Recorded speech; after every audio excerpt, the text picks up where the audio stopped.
There are two kinds of people who watch my videos. People looking for small business automation, especially bakeries and food producers, and packaging nerds. So which one am I? I'm kind of in the middle. I'm the business owner who started making cookies in my kitchen, then grew to a small factory. But automation, especially packaging, was the biggest nightmare. Tons of machines out there. If you want to spend 10, 20, 100,000, there's no end of machines that you can have. But if you want to start small, it's entirely manual, literally pushing the food in the bag and pulling the handle, which 1,000 times a day, disaster.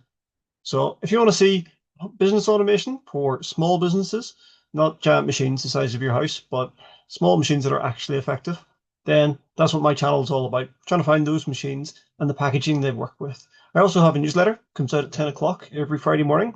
I spend my week looking at the food packaging technology that's out there, both materials, types of packs, and the machinery. So I started inventing my own machine.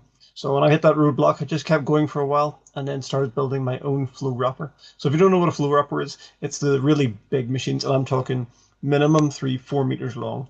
So they are huge. They're designed for really high throughput, thousands of products a day, which is great if you can make thousands of products a day. But most businesses, they start in a small premises, a few employees, or they're like me, they start in their kitchen at home. So you need something smaller. Well, that's what I got. A great idea for how to build a smaller flow wrapper. I'm not an engineer.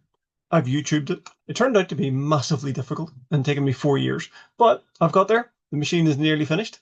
So follow along, get the newsletter. It's at baconbag.com/newsletter. And every week you'll get an update on how that's progressing. And when it's ready for sale, you'll be the first to know about it. So hopefully you'll find information that's useful. Just hit the subscribe button, hop on the website, and get yourself the newsletter.